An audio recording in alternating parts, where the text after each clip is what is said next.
Exatas aí, ajudei. 20 e quantos anos atrás? 98 eu entrei na faculdade, 99 você entrou. A gente conviveu ali até 2001. 2001 eu saí da faculdade, minha turma se formou, fiquei devendo as matérias, voltei em 2003 e no começo de 2003 eu comecei meu ministério, que foi 6 anos no Rio Grande do Sul, 3 anos no Paraná, 3 anos aqui em Ji-Paraná, 2 anos em Nova Brasília, 1 ano e 3 meses na igreja, no Ministério Jovem, depois Manaus, na Amazonas, Roraima, onde você estava trabalhando até recentemente, né? E aí 2 anos no Mato Grosso do Sul, na UCOB. Você conseguiu desenhar no mapa aí? E agora voltamos para Manaus no final do ano passado. Primeira vez que a gente voltou para um lugar, viu, Juliana? A gente nunca tinha voltado, a gente sempre foi para frente. Tanto é que a gente saiu do Rio Grande do Sul, depois Paraná, depois sul de Rondônia, depois Amazonas. A seta estava apontada para onde, Gilmar? Miami, irmão. Ei, eu estava numa empolgação, pensei, gente, será que a Conferência Geral vai olhar para mim? Será que a divisão norte-americana vai olhar para o Brasil, vai olhar e enxergar aqui o Amazonas? Mas aí, Flavinha, falei, não, só que não. E aí fui para o Mato Grosso do Sul. Reencontrei Fernando Rios, conhece? Como conhece, né? Fui trabalhar com o Fernando, secretário, o Adriano, secretário, junto com o Fernando, na Associação Sul-Mato Grossense. E aí, Ney, o senhor entende tudo, né? Ele sabe. Aí ele dá um golpe na história. A palavra é inflexão. Ele faz uma curva e a gente volta. Primeira vez que eu voltei para um lugar, Manaus. De repente, pouco tempo, não fez nem um ano, 11 meses, e a gente volta para Ji-Paraná. E vou dizer, eu não estou acostumado com essa, o Walter, estou acostumado com esse negócio de presidente, o pessoal já fez um monte de bullying comigo, o Lorenil, senhor presidente, uma pressão danada, os colegas, lógico, né? Mas eu não estou acostumado com isso, porque eu estou acostumado com um título, né? Nem gosto de chamar de título, mas eu estou acostumado com um termo, Ana, pastor. Pastor. E agora, Reinaldo, a gente está junto de novo, irmão. Obrigado pelo amém. Foi legal. Senti o nível de aceitação. Não é, Jason? O nível de aceitação. E, de novo, só a graça pode, Dori, só a graça pode desenhar isso. Não sei por quê. Deus o sabe. Deus o sabe. Ah, você está aqui hoje. Ah, tá bom. Legal. Falando com o Jeffter, tá, gente? Só para vocês saberem, o pessoal da internet saber, o Jeffter está aqui hoje. E você é visitante agora, né? Você que era dessa casa aqui, agora mais ou menos. Mas o fato é que é muito bom voltar aqui. Agora, reencontrá-lo é outra emoção, tá? Eu fiquei sabendo que você estava em Roraima, eu volto para o Amazonas e falo, Lucivaldo está em Roraima, a Central de Boa Vista. Eu falei, uau! Mas, amigo, você foi golpeado igual a mim. O Senhor te traiu. Ele fez você acreditar numa coisa e ele, deu uma rasteira em você, assim como deu em mim. E a gente está junto aqui na mesma igreja que eu tive o privilégio de pastorear, recebi muito carinho aqui, eu sei que você está recebendo esse carinho também. Lógico que você chegou no contexto da pandemia aí, né? E aí, a gente está de máscara, né, gente? A gente está de máscara. Falar em máscara, daqui a pouco eu vou voltar nesse ponto. Mas, primeira vez que eu usei máscara foi em Paranavaí, 2010, H1N1, lembram? Não sei quantos lembram, H1N1, dominando o cenário pandêmico, e o meu filho estava, o Luiz Carlos, suspeito de ter H1N1, de estar infectado. E aí, eu ter desenvolvido aquela gripe, né? Acho que era uma gripe, né, doutor? Cadê o senhor? Tipo, né? Da família. E aí o terror se instalou na nossa vida. Naqueles dias eu fui pregar na Igreja Central de Paranavaí e o pessoal pediu para que a saída eu estivesse usando máscara e pudesse, então, estar protegido e também proteger as pessoas que estavam saindo, mas a gente não deixou de sair e se cumprimentar à porta naqueles dias, pastor, mas foi impactante. Eu sei que para você chegar nesse contexto, para todos nós está sendo bem impactante. Eu vou falar um pouco sobre esse contexto hoje, e espero que a nossa conversa aqui, ela possa reatar profundos sentimentos, os nossos, Maurice, profundos sentimentos de amizade. As pessoas falam assim, estou falando aqui, gente, é muito complexo falar isso, mas é que a gente é uma igreja. Chega só um pouquinho para cá, pastor. A gente é uma família, uma igreja. Eu não olho para a Nova Brasília assim, eu olho como se eu estivesse em casa. Vilma, é como se eu estivesse em casa, literalmente, Isabel. É lógico que a igreja está crescendo, tem muita gente nova aqui, e Emerson, por exemplo, estava na Central quando a gente se conheceu, hoje está desenvolvendo, ajudando a desenvolver um ministério musical aqui, e louvado seja Deus, tá? Deixa eu fazer um elogio aqui, é para a glória de Deus, não deixem esse elogio atrapalhar o ministério de vocês, mas está lindo para a glória de Deus, está lindo, estou emocionado. Ah, tá bom, o pessoal já reclamou lá atrás? Foi mal, hein, galera? Estou emocionado de ver o Ministério de Música estar alto nível, tá? Mas aí a exigência para ter mais humildade e mais dependência de Deus. Todos os membros do Ministério de Louvor, estou me referindo a cada um, tá? Muito, muito bom. Mas sigam assim. E o último recadinho aqui, antes da gente continuar, porque a gente vai abrir a Bíblia agora, é que nesse contexto de retorno aqui, é lógico que Deus tem um plano. O plano dele não é para a minha vida exclusivamente, é para a nossa vida como família e como povo de Deus. Deus tem um plano, e o plano dele é fazer Jesus Cristo, não é que fazer Jesus, parece estranha essa expressão, mas que fique essa mesmo, mas que Jesus volte em nossa geração. Creio nisso de verdade? Ou a gente coloca paixão para os nossos filhos crescerem com essa convicção paulina, porque o apóstolo Paulo tinha essa segurança, porque ele dizia assim, nós os vivos, os que ficarmos. E sabe o que eu estou percebendo, Manu? É que o tempo está passando e parece que, e gente, por favor, né? Nova Brasília, gente. A igreja ficou linda e confortável. Vocês permanecem bonitos. É isso que eu gosto, gente. A maioria não ouviu, mas eu ouvi um amém. E quem disse amém tem autoestima elevadíssima. E é educada. Porque quando você diz amém, é como se você estivesse dizendo assim, obrigado. Então é isso, tá? Só para pontuar aquilo, porque daqui para frente é ladeira abaixo. É a minha visão, tá? Desculpa se você não entendeu, talvez eu explique. Ladeira abaixo assim, sabe quando você vai brincar no tobogã, você chega, Reinaldo, senta na pontinha lá, e você olha e você fica com medo, quer voltar, mas o colega de trás te empurra, e aí você faz aquela curvinha mortal, dali para frente, irmão, ninguém te segura. Não é, Bia? Não é assim? Você deve ter trauma disso, né? Que você balançou a cabeça e falou, Bia deve ter trauma desse negócio. Mas a verdade é que nós estamos em contagem regressiva para a volta de Jesus.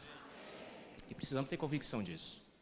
Então, como igreja, isso, vou dizer para você, tá? Vou me comprometer com essa igreja aqui. Vou pregar apaixonadamente sobre isso. Esse é o tempo. Acabou essa história da gente... Não dá tempo de perder mais tempo. Não dá tempo de perder mais tempo. Então, o ministério de louvor é para a glória de Deus, para a salvação de pessoas. A recepção é para a glória de Deus, é para a salvação de pessoas. O ministério pastoral é para a glória de Deus, é para a salvação de pessoas. O amém da igreja é para a glória de Deus, é para a salvação das pessoas. É isso. E aí a gente começa a eliminar o culto formal. Ele permanece organizado, beleza, galera? Tem um programa, tem time para cada coisa, mas a gente exclui a formalidade e permite, e dá liberdade para o Espírito Santo agir. Depois a gente volta nesse assunto. Esse é um ponto. Então, é isso. Só para deixar aqui, antes de começar a pregar, essa sensação, Dani, esse sentimento, essa perspectiva, essa forte impressão do Espírito, de que nós não fomos reunidos novamente, senão para um propósito soberano de terminar a obra de Deus em nossa geração. E Valéria, todos nós, começa onde? Dentro da nossa casa, consagrando a vida a Deus. Bequé está aqui dentro? Aqui? Está agora? Não, né? Não consegui enxergar, o Bequé está no sítio. Mas nós estamos no tempo, tá? Já vou abrir a Bíblia.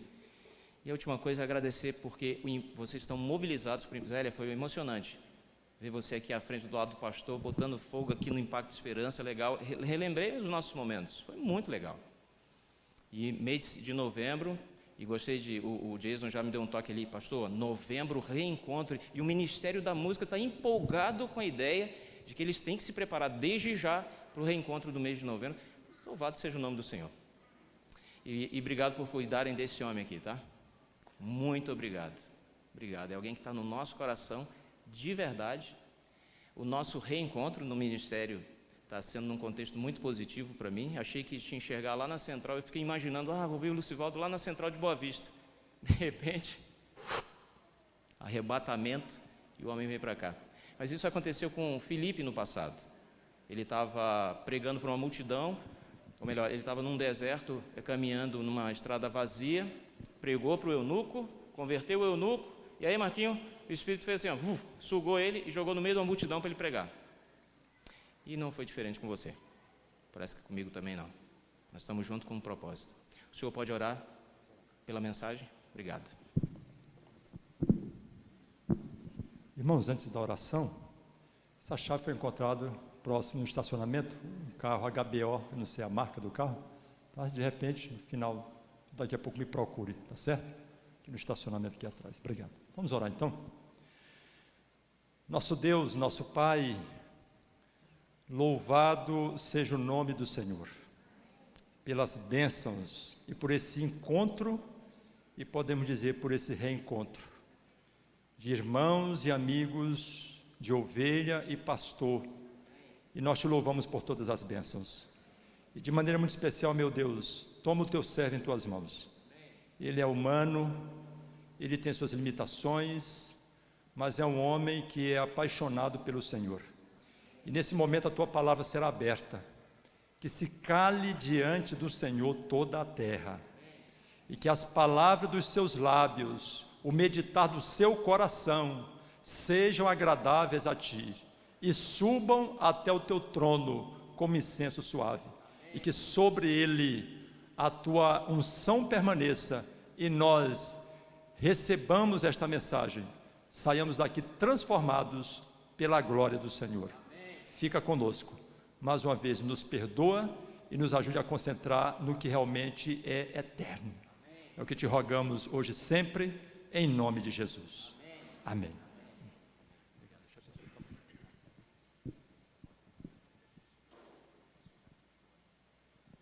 Obrigado, pastor. No Evangelho de João, capítulo 3, a gente vai ler a partir do verso 1. Evangelho de João, capítulo 3, a partir do verso 1. Obrigado aos nossos irmãos que estão nos acompanhando desde o seu lar ou de algum outro lugar. Nós entendemos que você é do grupo de risco, não pode correr riscos, de fato, tem que se preservar. Muito bom. Emoção de rever tantos amigos, né? Simone está emocionada, o Juninho está doido para voltar. Ela falou, pai, eu estou assistindo aula online, deixa eu ir logo. Falei, tá bom, aguenta aí com tua mãe. Simone, gente, vai terminar a faculdade de nutrição mês que vem, amém? Glória, né? Risco de terminar só ano que vem, Deus deu um drible nas circunstâncias, operou milagres, e ela vai terminar daqui a um mês a faculdade. Graças a Deus.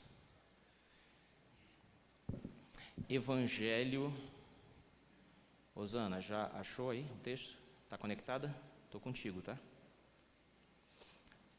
Evangelho de João, no capítulo 3. Nós vamos ler a partir do versículo 1. E daí em diante a gente começa a nossa conversa. O texto diz assim, João capítulo 3, verso 1. Havia entre os fariseus um homem chamado Nicodemos, um dos principais dos judeus. Este, de noite, foi ter com Jesus, ele lhe disse: Rabi, sabemos que és mestre vindo da parte de Deus, porque ninguém pode fazer estes sinais que tu fazes se Deus não estiver com ele. A isto respondeu Jesus. Tentem achar agora a conexão entre a pergunta e a resposta, tudo bem? Deu para entender a pergunta? Mestre, sabemos que tu és mestre vindo da parte de Deus, porque ninguém pode fazer estes sinais que tu fazes se Deus não estiver com ele. Verso 3, a isto respondeu Jesus: em verdade te digo que se alguém não nascer de novo, não pode ver o reino de Deus. Então a abordagem parece que tem um objetivo e a resposta traz uma direção aparentemente diferente daquilo que foi perguntado, ou que foi colocado. Não é necessariamente uma pergunta, mas foi uma colocação de Nicodemos. E aí vem o verso 3, quando ele enfatiza: em verdade te digo que se alguém não nascer de novo, não pode ver o reino de Deus. Verso 4, perguntou-lhe Nicodemos: como pode um homem nascer sendo velho? Pode porventura voltar ao ventre materno e nascer segunda vez? Verso 5, respondeu Jesus: em verdade te digo, ele diz assim, em verdade te digo, que quem não nascer da água e do Espírito não pode entrar no reino de Deus. O que é nascido da carne, ele diz, é carne. O que é nascido do Espírito, é Espírito. Não te admires de eu te dizer: importa-vos nascer de novo. O vento sopra onde quer e ouves a sua voz, mas não sabes de onde vem, nem para onde vai. Assim é todo aquele que é nascido do Espírito. No verso 9, então lhe perguntou Nicodemos: como pode suceder isto? Acudiu Jesus: tu és mestre em Israel e não compreendes estas coisas? Em verdade te digo que nós dizemos o que sabemos e testificamos o que temos visto, contudo não aceitais o nosso testemunho. Verso 12, se tratando de coisas terrenas não me credes, como crereis se vos falar das celestiais? E dele pergunta, né? Isso é um bombardeio. Como crereis se vos falar das celestiais? E aí Luiz Paulo ele continua: ora, ninguém subiu ao céu senão aquele que de lá desceu, a saber, o Filho do homem que está no céu. E do modo por que Moisés levantou a serpente no deserto, assim importa que o Filho do homem seja levantado, para que todo que nele crê tenha a vida eterna. Quem crê nessa palavra, diga amém. Amém. Bem, o título da mensagem, não sei se rodou aí nos meios de comunicação internos da igreja, mas é Novo Normal, Nova Vida. E vou trazer bem para o nosso contexto agora, porque é necessário. Novo Normal, Nova Vida. A gente está vivendo um tempo especial. As coisas, eu gosto de dizer, se tornaram diferentes com a chegada da realidade causada pela pandemia. Esse novo contexto, Zita, ele nos faz pensar na necessidade de adotarmos uma nova postura. A nova realidade que a gente está vivendo trouxe, Vilma, um novo normal comportamental. Até aqui tudo bem?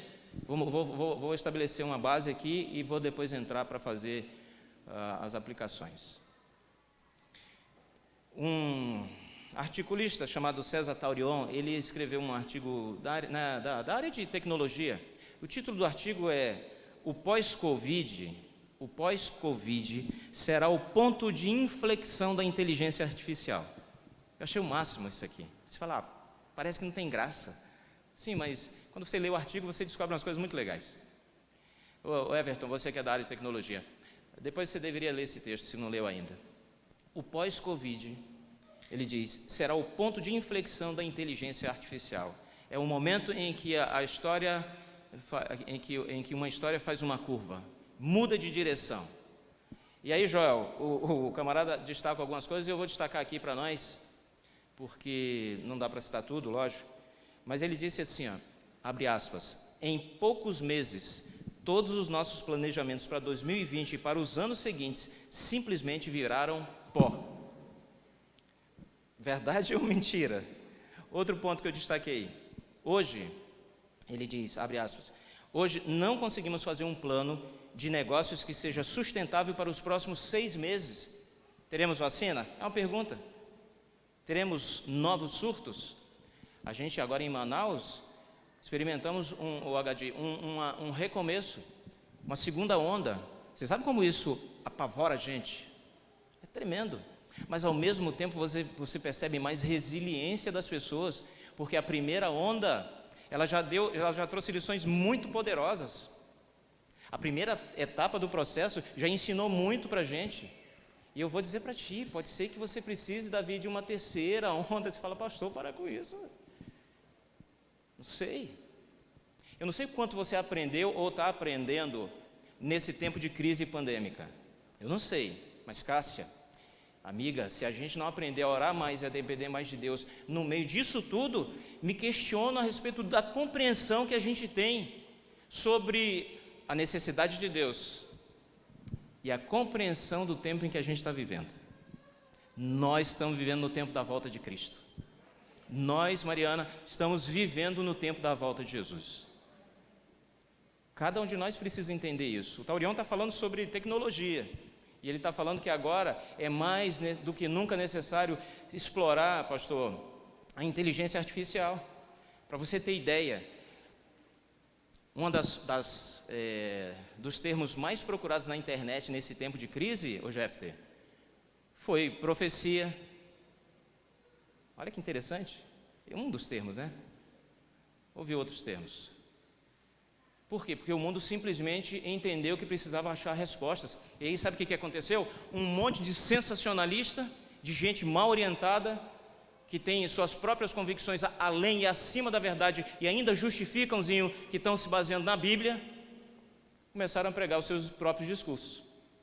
Aí um monte de gente boa, um monte de gente legal, como a gente que está aqui sentado, que não lê a Bíblia todo dia, que não estuda a palavra, que não ora de forma consistente, que não tem uma fé sólida, começa a duvidar muitas vezes da revelação da palavra para acreditar em discurso sensacionalista. Desculpa, gente, é o momento para falar. Aguenta aí. Se for você, muda de rota. É o que está acontecendo. Nas melhores igrejas. Um pastor de uma grande igreja no Brasil, encontrei com ele em Brasília recentemente. Ele é um pastor de uma grande igreja de referência no Brasil. Ele disse para mim assim, Adson, uma líder da minha igreja, uma pessoa atuante e influente, já no auge da pandemia, João, mandou uma mensagem para o pastor e disse assim, pastor, não vejo mais sentido na religião.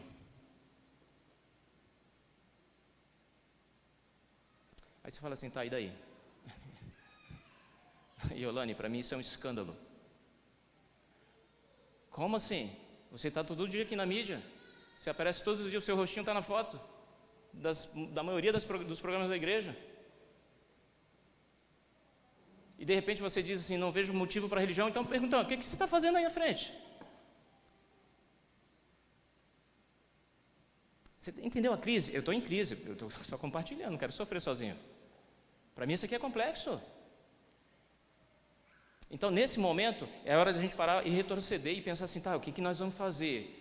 Vamos lá, vamos dar uma espiritualizada na igreja. Gente, virou um bombardeio, simplesmente virou um bombardeio esse negócio. É pregação de tudo que é tipo e para tudo que é direção. Vamos voltar para o assim diz o Senhor? E vamos parar de fazer questionamento e conjectura, a terra é plana? Isso virou um debate recentemente, no meio da pandemia, estava pregando num lugar, e aí alguém me mandou uma mensagem e falou assim, olha, tem um terraplenista aqui no meio. Ou seja, a gente está no meio da pandemia, olhando para o breve retorno de Cristo, e alguém está discutindo se a terra é plana? Com todos os argumentos e justificativas, tanto científicas, e eu posso até dizer assim, quanto bíblicas, para a gente enxergar de forma diferente, mais simples. Então, há fazer igual um antigo ministro, um distracionismo. Inventar uma palavra aqui diferente, não sei se existe, mas Satanás está tentando fazer o povo dele se distrair e se desviar do fundamento e se desviar da verdade. Não seja assim com você. Estou na introdução, mas eu estou sentindo que o apelo chegou, mas não é ainda, tá? Segura aí.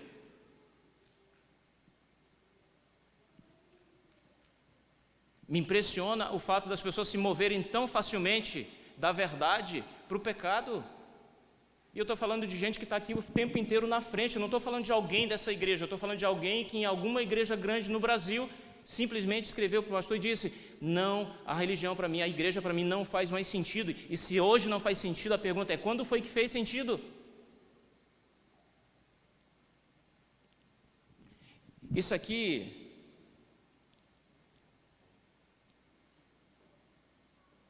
é um apelo para a gente voltar para a base espiritual, a única que nós temos, Cristo e na palavra. E então construímos uma religião tão poderosa que crise nenhuma nos desviará da verdade. Isso. Crise absolutamente nenhuma. Amigo, amiga da internet, você que está conectado com a gente aí no culto online.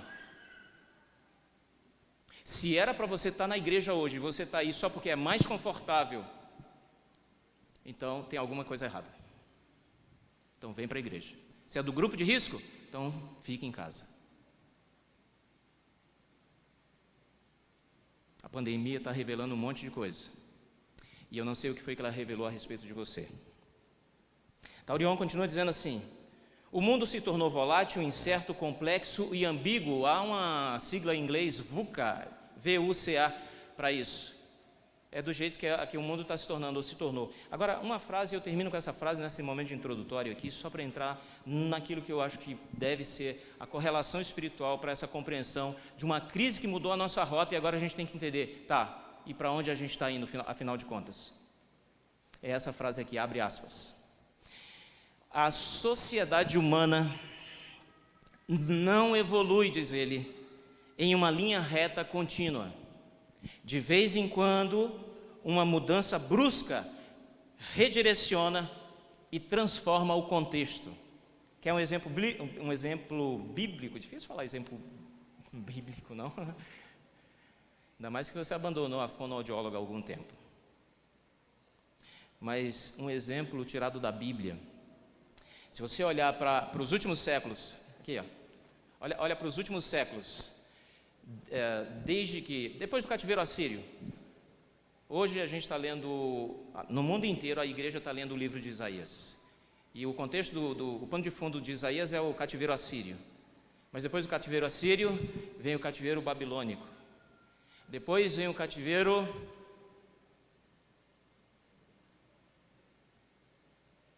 qual? Na sequência?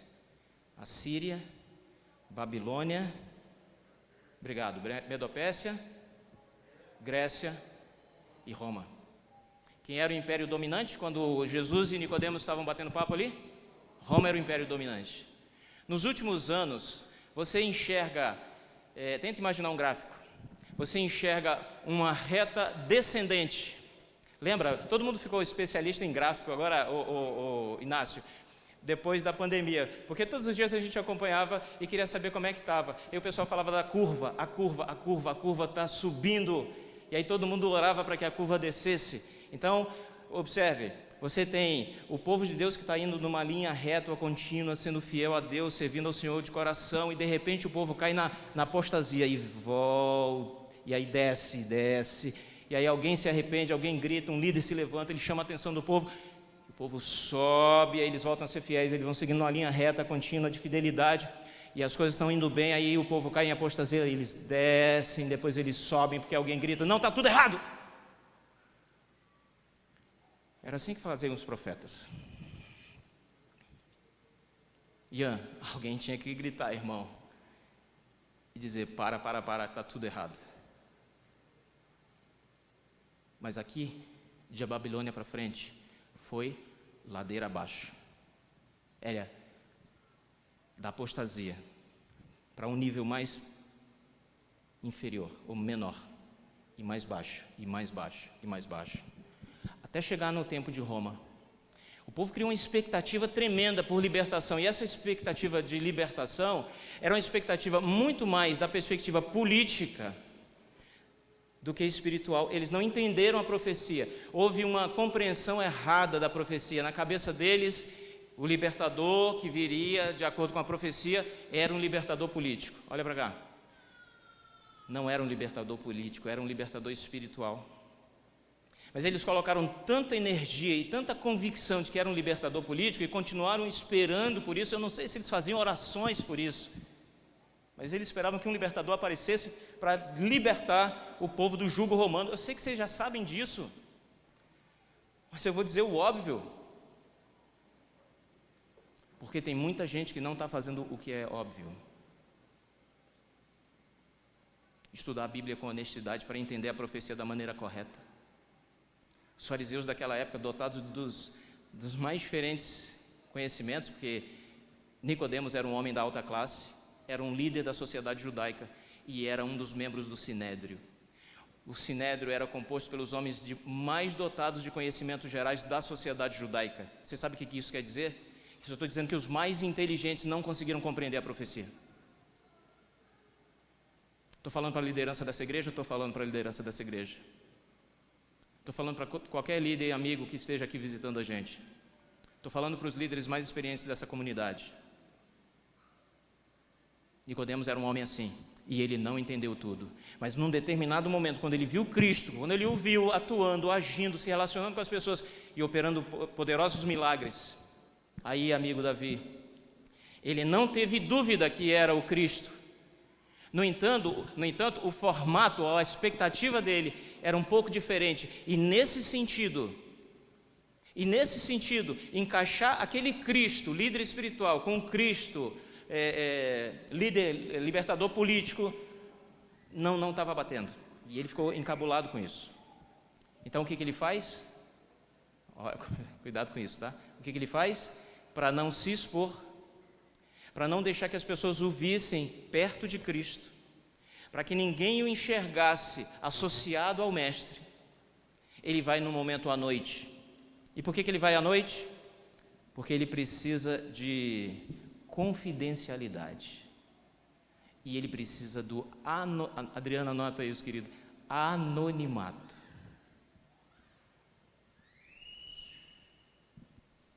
E eu sei, Amélia, anota, Amélia, é isso que eu vou falar. E eu sei que muitos de nós aqui, amamos o anonimato. A gente não quer ser identificado como cristão. Porque tem gente ainda, tá? Ainda, no mundo tão evoluído, na religião como o nosso, ainda tem gente cristã, e pode ser que tenha alguém aqui na Igreja Adventista que não quer se identificar com Cristo o tempo todo. Eu vou dizer assim, olha, talvez eu fizesse uma pergunta fatal agora, né? Tipo, é você?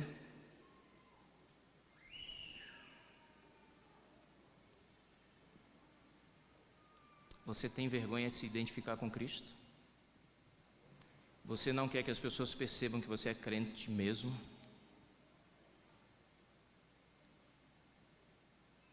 Você fica constrangida quando eu te chamo de irmão? Bem, você sabe que eu prefiro chamar pelo nome do que de irmão. Eu acho que quando a gente chama muito de irmão é porque a gente não quer muita intimidade, ou irmã. Mas quando chama pelo nome, como é que é? Ádila. Então, Ádila. Você entende como isso traz as pessoas para perto da gente? Hélia, Osana, entende? Perto. E aí, irmã?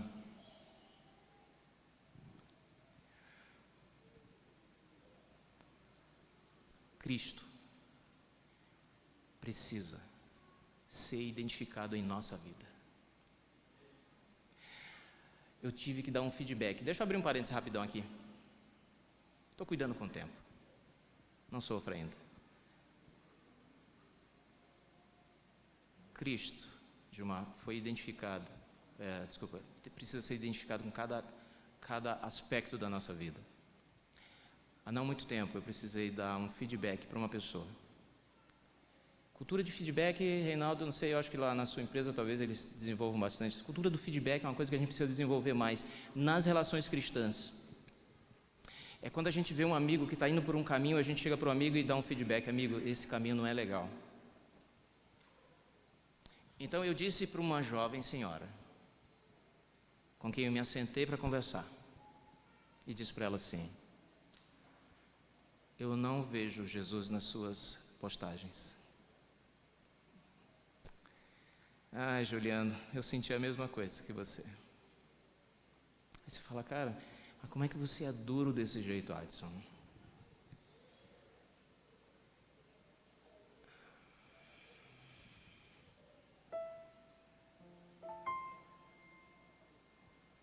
Não é dureza, é realismo. Alguns de nós estamos tão perdidos dentro da igreja adventista, e deixa eu falar o nome da igreja aqui, porque senão quero que você se ofenda. Sei que tem convidados aqui. Mas alguns de nós estamos tão perdidos dentro da igreja adventista sétimo dia de Nova Brasília, quanto Nicodemos estava perdido há 2000 anos atrás. Mas ninguém sabe. Porque você está sempre no culto? Ou porque você está sempre na mídia?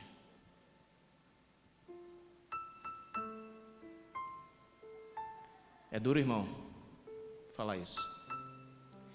Mas Flavinha falar isso olho no olho aqui. Falar aqui para o auditório já me cansa. Você não sabe o desgaste que é falar isso aqui.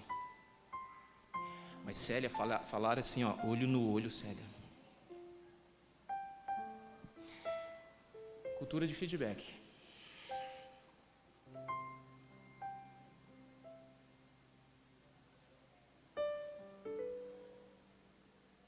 E aí Jesus olha para aquele homem cheio de questionamentos e diz assim, a abordagem dele é: mestre, ninguém faz o que o Senhor faz se Deus não estiver com ele. Você sabe o que os judeus falavam de Cristo? Liberal, endemoniado, era isso que falavam de Cristo. Você entendeu, Osana?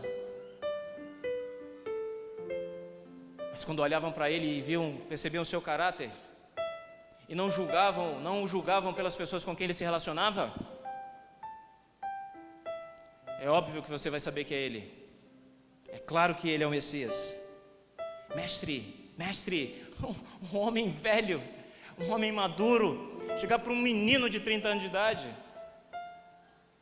30 e poucos anos, ele não passou dos 33, você sabe, e falar com mestre, Rabi, e como diz na minha terra, murchar a orelha, baixar a cabeça e reconhecer que ele era superior a ele.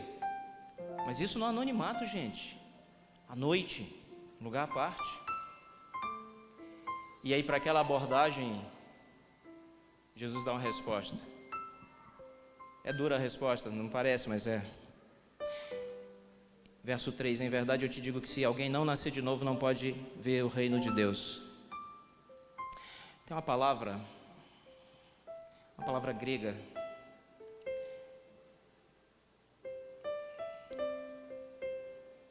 deu um branco agora. Anotem. É mais ou menos assim, se não for a melhor pronúncia, mas essa palavra, ela pode significar tanto nascer novamente, ou nascer novamente, como nascer do alto. Provavelmente Jesus estava falando o quê? Nascer de cima. Rose, sabe o que Nicodemos fez? Aquilo que eu e você fazemos às vezes. Vitorinha, ele tentou dar um drible em Jesus, Vitória. Eu só te reconheço porque me mostraram você outro dia. Você está big. Você está big outra.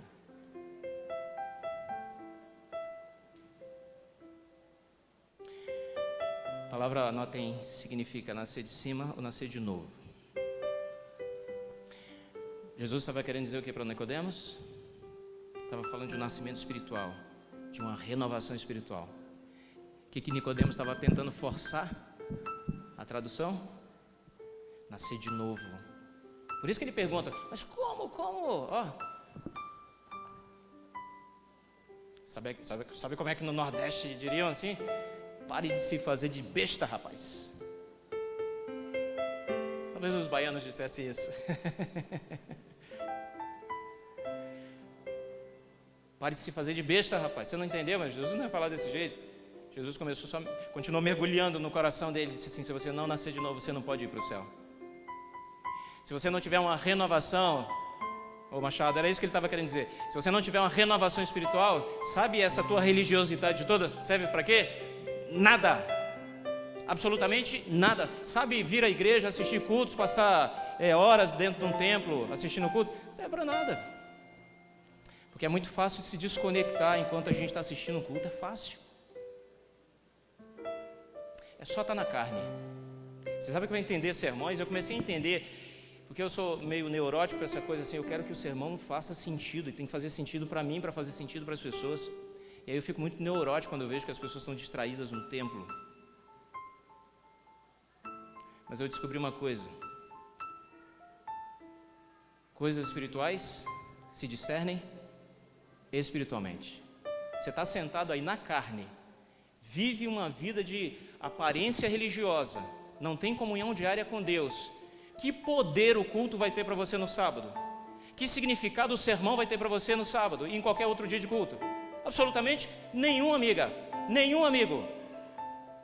Aí você senta no culto, faz cara de paisagem, parece que está salvo, mas está muito mais perdido do que Nicodemos conversando com Cristo.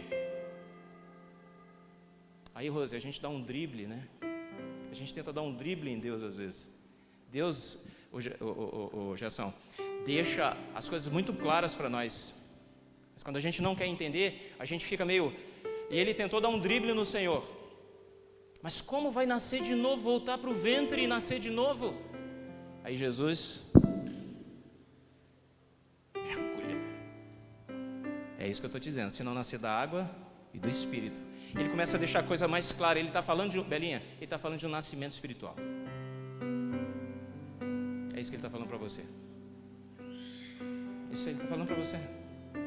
Ele está dizendo assim: amiga, ei, você que está sentado aí no auditório da Igreja Nova Brasília ou assistindo pela internet, no sábado de manhã, você que está mais perdido ou perdida aí do que Nicodemos há 2000 anos atrás, acorda aí, desperta tu que dormes, volta para o Espírito, porque se você não estiver no Espírito, você não pode ser salva, você não pode ser salvo. Restaura a tua comunhão diária com Deus, porque sem oração diária e sem estudo diário da palavra, você é vazio espiritualmente. Pessoas vazias acreditam em qualquer coisa. Por isso que tem um monte de gente da fé que está se desviando para o sensacionalismo, das pregações dispensacionalistas, falando de uma verdade que não é verdade, com aparência de verdade.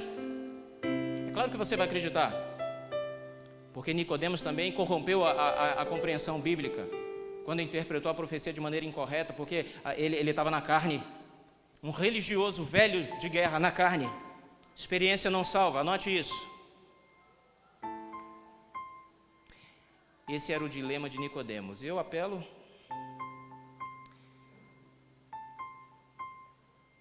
para você dizendo assim, nós temos dilemas hoje também. E não são poucos. Dani, não são poucos.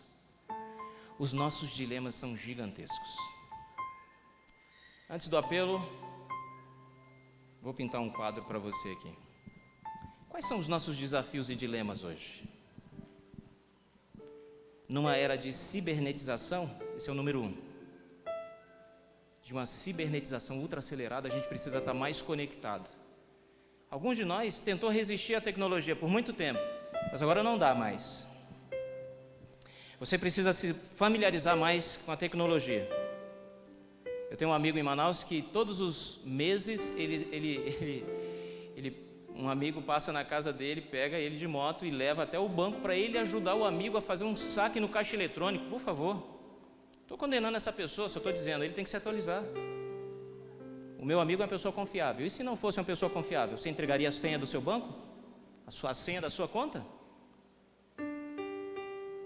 Desafio número 2, o isolamento. Você que está em casa aí, eu sei, não é fácil. Mas o desafio de não se expor muito se você é do grupo de risco. Mas, na medida em que o tempo passa, ficar em casa se tornou insuportável. Eu sei, porque o Juninho volta e meia diz, pai, não aguento mais. E a gente tem que parar, se abraçar e conversar, respirar, sair, faz uma caminhadinha, volta para casa, segue na vida. mas isso tem exigido demais as nossas forças emocionais e físicas. 3, isolamento. Você fala, pastor, você já falou isolamento. É isolamento parte 2. O desafio de assistir um culto online, ou um culto em casa, quando o que você mais queria era estar aqui na igreja presencialmente. Tremendo desafio. Desafio 4, recessão. O impacto financeiro, Juliano, desafiou todos nós. Pegou muita gente, quase todos nós, do que bate o cartão de ponto para começar o dia, até aquele que tem uma pequena ou grande folha de pagamento. Segunda cor da nossa pintura, os nossos dilemas. Anote. Dilema número 1, usar máscara. Usar máscara comprada em casa, ou comprada ou feita em casa. É um dilema. Usar a máscara do time de futebol ou aquela máscara descartável? É outro dilema. Usar uma máscara e ficar com a orelha de abano ou não usar máscara e correr o risco de se contaminar? Tremendo de um dilema. Cultos online, você que está em casa. Assistir o culto da minha igreja pelo Zoom ou assistir o culto da TV Novo Tempo ou um dos muitos canais disponíveis com bons conteúdos. Não estou condenando não, tá? Terceiro dilema, ficar em casa. É um desafio e é um dilema ao mesmo tempo. Fazer estoque de alimento ou arriscar ir mais vezes no mercado? E se os alimentos acabarem? Disse um amigo meu, pastor. Ele falou, Adson, eu passei por uma neura no começo da pandemia. Se os mercados ficarem sem estoque, eu vou passar fome? Quarto dilema. Permanecer casado ou me separar? É outro desafio e dilema. Muitos casais resolveram entrar em crise durante a pandemia. Anota isso que eu estou falando. Quando eu comecei a olhar mais de perto os casos que eu acompanhei, eu tive pelo menos uns 4 casais de amigos no Brasil, em vários lugares do Brasil, que passaram por dramas terríveis de relacionamento. Alguns eu tive que fazer acompanhamento de perto online. Não bastou mensagem e incentivo e orações. Acompanhamento online, sentar com um casal online e fazer uma folha de registro de compromisso de atitudes que deveriam mudar e melhorar em cada um deles. Mas não deu para fazer com todos. E a terceira cor dessa pintura final, eu digo que é a nossa realidade e a nossa real necessidade. Número 1. Usar máscara para nos proteger do coronavírus ou tirar a máscara da hipocrisia de uma religião de aparência? Precisa repetir? 2. Praticar isolamento social ou abandonar o isolamento das coisas espirituais? 3. Praticar distanciamento social ou abandonar o distanciamento de Deus e das verdades, ou da verdade bíblica? Anota aí, Davi. 4. Encontrar um remédio para matar um vírus ou encontrar saída para as minhas decisões erradas? 5.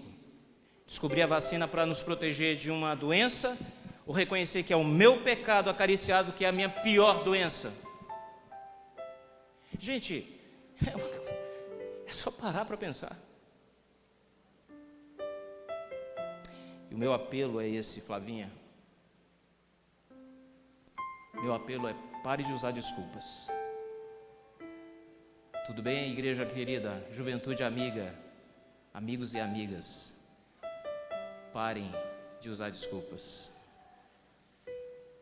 A gente é cheio de desculpa. Você não tem noção da quantidade de desculpa que a gente usa para os nossos naufrágios espirituais, nosso fracasso espiritual. Quando a gente fracassa espiritualmente, você sabe para quem a quem a gente atribui a culpa, né? A gente atribui a culpa a Deus. E eu vou dizer por que a gente atribui a culpa a Deus. Porque a culpa é sempre do gerente, irmão. Cara, a desculpa é sempre do gerente. Você tem um produto lá que você olhou, você fala, é ruim e tal, você volta, inventa uma desculpa e joga na conta do gerente. Não é assim com você também? Em relação a Deus? Fala sério, sim ou não? Nem precisa responder. Você deve estar enfrentando um dilema agora, né, enquanto eu estou falando. Pare de usar desculpas. Número 1, o meu casamento não acaba por causa de uma pandemia. Ele acaba porque não existe mais, o amor do casal não foi mais alimentado. Ele morreu e agora ele está sendo pisoteado pelas acusações mútuas. Número 2, a minha fé não se desintegra porque eu fiquei em casa muito tempo sem ir aos cultos. Ela se desintegra por falta de comunhão diária com Deus, através da oração e do estudo da Bíblia. Está anotando aí? Pastor, de novo esse discurso, é isso mesmo. Meu povo perece por falta de conhecimento. Conhecimento de quê? Conhecimento de quem? De quê? Da palavra. De quem? De Deus, de Cristo, do Salvador, o único que pode salvar você. Sabe esse pecado acariciado aí que é uma praga na tua vida e você não consegue se libertar dele? Pois é, se você tivesse mais presença de Cristo na tua vida, mais oração diária, mais estudo da Bíblia, você abandonaria o pecado e a religião de aparência. Os meus negócios não andam mal por causa de uma recessão, de uma crise financeira. Os meus negócios andam mal por causa da minha infidelidade para com Deus nos dízimos e nas ofertas. Quantos sermões mais sobre a necessidade de ser fiel nos dízimos e ofertas você precisa ouvir para finalmente começar a fazer a parte que te corresponde? Sobre a nossa missão de buscar e salvar o perdido? Para que nenhum de nós se pareça com os fariseus dos dias de Cristo, que condenavam a Cristo por receber publicanos e pecadores? Sobre a nossa missão de buscar e salvar as pessoas, e agora o Projeto Reencontro é uma grande chance da gente criar um movimento, mas vai esperar o mês de novembro? Ou começa agora um movimento de oração intercessora, e obrigado porque vocês já começaram, eu creio. Ou a gente não vai salvar ninguém, porque converter corações é uma obra do Espírito Santo. Mas sobre a nossa missão de buscar e salvar os que se extraviaram, eu digo o seguinte: embora muitos tenham se desviado da fé durante a pandemia, ô Isabel, nós também não temos desculpa para cruzarmos os braços e deixarmos essas pessoas se perderem sozinhas. Porque o nosso dever é buscá-los e é trazê-los de volta para a casa do Pai. E para isso também não há desculpas. Meu apelo é esse: pare de usar desculpas. Tem gente aqui que está dando desculpa porque não voltou para a igreja, porque não se batizou ainda. São meus amigos, ó. Duro, né? Quando a gente tem intimidade, é isso. Aguenta aí. Suporte agora, essa parte final. Ah, sério, amigos meus estão aqui. Se afastaram do caminho, deveriam ter voltado para o caminho já há muito tempo, mas não voltaram. Por que não voltaram? Porque sempre tem uma desculpa. Se a desculpa não for igreja, a desculpa vai ser Deus. Se você não jogar a culpa no homem, você vai jogar a culpa em Deus. E não é diferente comigo.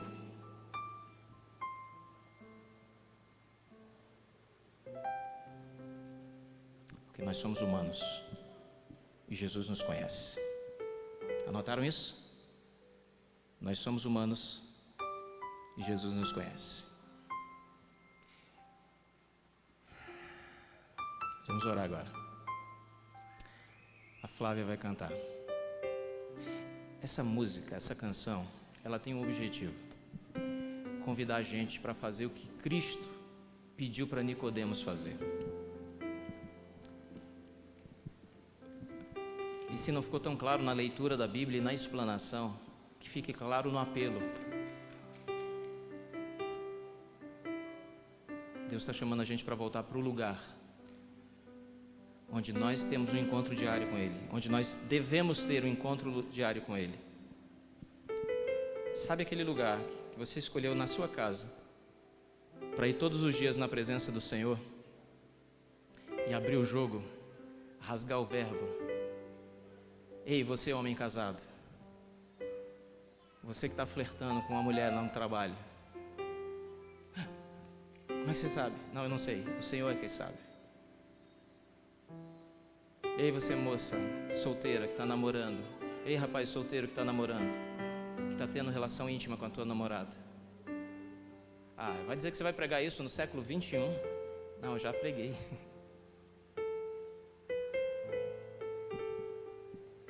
Ei, você que está sendo desonesto nos seus negócios, mas continua reclamando que Deus não te abençoa. Continua reclamando que Deus não te abençoa. Ou você que está vazio espiritualmente aí, precisando de um preenchimento do poder do Espírito de Deus na tua vida. Mas como Deus vai te preencher se você não o busca diariamente? E quando o busca, o faz de forma legalista. Lê a Bíblia e ora com pressa. Não dá tempo para Deus falar profundamente ao coração através de uma devoção consistente. E quer sair cheio do Espírito. É como vir para a igreja e ficar conversando e achar que Deus vai abençoar você.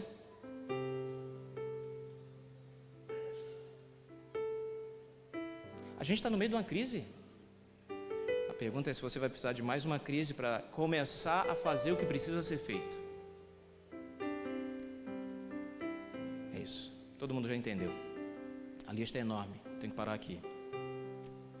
Flávia vai cantar. E essa música é um apelo para você voltar para Deus. E para você parar de usar desculpas, como Nicodemos. E de ficar inventando desculpa e justificando. Peraí, não entendi. Como não entendeu? Como não entendeu ainda o tempo que a gente está vivendo?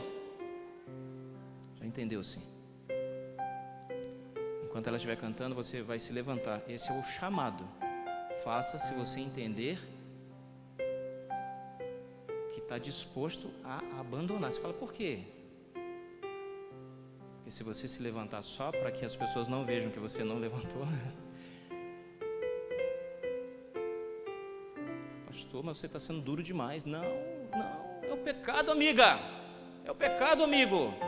Você brincou demais com o pecado, brincou por muito tempo com o pecado. Chega, aqui parou, acabou. Daqui para frente é nova vida, num novo normal espiritual para a glória de Deus, para apressar a volta de Cristo. É um chamado que Deus está fazendo para você. Sabe essa religiãozinha de mediana, que não empolga, que não inspira, que não apaixona, que não mexe com as pessoas que estão ao seu redor? Vamos parar com isso. Não basta ser membro da igreja, você sabe disso. Eu vou dizer para você, tá? Só para fechar. Pornografia virou uma praga na sociedade. E eu tenho acompanhado muitos casais em crise por causa de pornografia. Mas lembre-se, o marido pornógrafo foi um jovem solteiro pornógrafo. E aí ele arrasta aquela praga para o resto da vida dele. Outro dia a gente volta a falar sobre esse assunto. O chamado é para vir para a presença do Senhor. Deus, eu estou escolhendo aqui que esse seja o lugar do meu reencontro contigo, mas eu vou escolher um lugar dentro da minha casa, se você não tiver ainda, para eu rasgar o verbo, abrir o jogo com Deus e dizer para Deus tudo que Ele já sabe, mas que eu preciso dizer para Ele que eu sou. E quando você toma essa atitude honesta, sincera e verdadeira, o Senhor percebe que você está decidido a viver uma religião verdadeira, e Ele vem com poder sobre você, Ele te batiza com o Espírito Santo, e você se levanta para ser uma nova criatura em Cristo Jesus, amém. É assim que funciona, é simples. Quantos vão ter coragem de se levantar nessa manhã para dizer assim, é comigo, eu entendi, tá certo. Vou parar de desculpa, pastor. Decidi no meu coração. Você não precisa contar isso para ninguém. Diga somente para Deus. E quando voltar para casa, caia de joelhos e conte e confesse o resto dos pecados que não vai dar tempo de você confessar aqui na igreja. Então uma onda de poder vai começar na tua vida. Você crê nisso? Eu creio nisso. Eu creio nisso poderosamente. Poderosamente. Canta, Flavinha. Fica à vontade. Mas não fica sentado. Quando você se levantar, você vai estar dizendo, Deus, eu aceitei o apelo dessa manhã. Eu quero esse espírito. Eu quero essa nova vida espiritual. Eu quero esse novo normal comportamental. Eu não consigo viver por mim mesmo, mas pelo teu espírito eu vou viver uma nova vida em Cristo. Hoje eu fui te procurar naquele lugar. Amém. Amém. Amém. Onde você me chamava de pai. Só você e Deus agora, tá? Esperei com tudo o que me pediu, mas você não foi. Onde é que você está? Você e Deus agora, só você Já e Deus. não ouço mais a sua voz. Você não tem mais tempo para vir aqui. Tá tão ocupado com as suas coisas que se esqueceu de mim. Mas se precisar de um ombro pra chorar, ainda vou estar naquele lugar onde você buscava, eu ia te encontrar, meu filho, no santo lugar.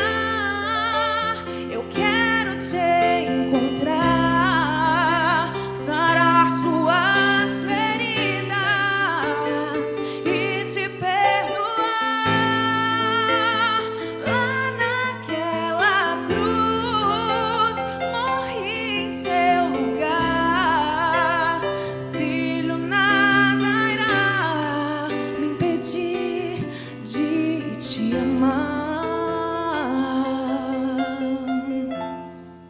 Você e Deus, vai. Já não ouço mais a sua voz. Você não tem mais tempo para vir aqui. Tá tão ocupado com as suas coisas e se esqueceu de mim. Mas se precisar de um ombro pra chorar, ainda vou estar naquele lugar onde você buscava, eu ia te encontrar, meu filho, no santo lugar. Eu quero te encontrar, sarar suas feridas e te perdoar. Lá naquela cruz morri em seu lugar.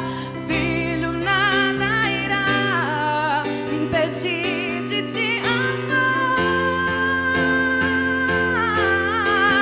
Filho, eu dei minha vida por você e eu não te fiz para viver assim tão longe, meu filho. Filho, eu inspirei o compositor, pus essa canção nos lábios do cantor, só pra te dizer, te amo, amo você,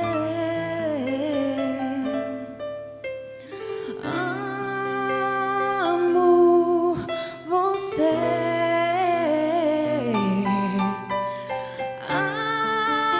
amo você, meu filho amado, amo você, oh, amo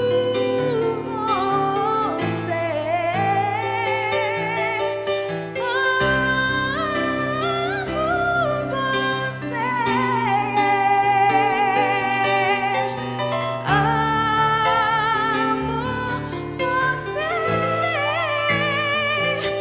meu filho amado, amo você, no santo lugar. Eu quero te encontrar, sarar suas feridas e te perdoar. Lá naquela cruz morri em seu lugar. Filho, nada, nada irá me impedir de te amar. Filho, nada, nada irá me impedir de te amar.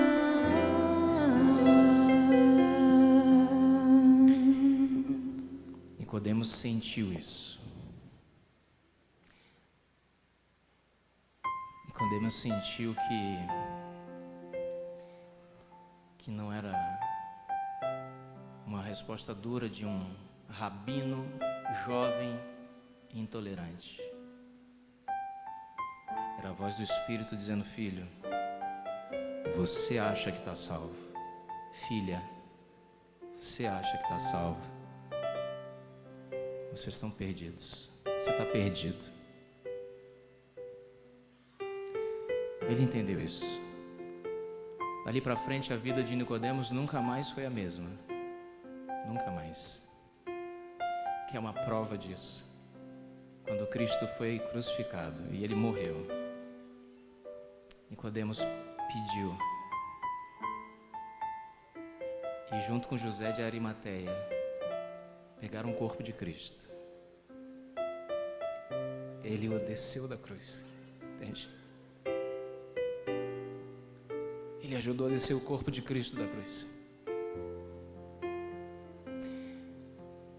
Quando você vai na presença do Senhor e abre o coração e rasga o verbo e conta os teus pecados como eles são, chamando pelo próprio nome, o Senhor vê a tua sinceridade, Ele te acode e Ele envia o poder do Espírito Santo.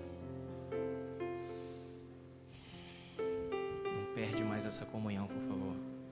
Se você não tem, escolhe o teu lugar em casa para ter a comunhão diária com Deus. E os milagres do novo nascimento vão acontecer todos os dias, e de novo, e de novo, e de novo, até Jesus voltar. E você vai estar em pé no dia do Senhor. Senhor Deus, a oração agora é uma oração de libertação. É possível que muitos amigos meus, amigos e amigas aqui do auditório ou do auditório remoto, estejam lutando contra os seus próprios pecados, alicerçados em suas próprias opiniões. O Espírito está dando um toque e outro toque, vários toques, e ele não entendeu ainda. Ele está interpretando a religião de forma errada, equivocada. Não há conivência entre a verdade e o pecado. Se eu me lancei nos braços de Cristo, eu preciso abandonar o pecado. E cada um de nós agora está sendo impressionado pelo Espírito a respeito dos seus próprios pecados secretos, seus vícios secretos, para terem coragem agora de abrir o jogo com Deus, de abrir o jogo e falar o que está fazendo, pensando, sentindo. Esse é o momento, essa é a hora. A declaração de amor de Deus vem junto com um apelo para um recomeço, uma renovação espiritual. Eu te amo, meu filho, mas abandona o pecado. Eu te perdoo, vem para mim. Não tem força? Eu te ajudo. Talvez alguns estejam aqui lutando sozinhos contra algum pecado.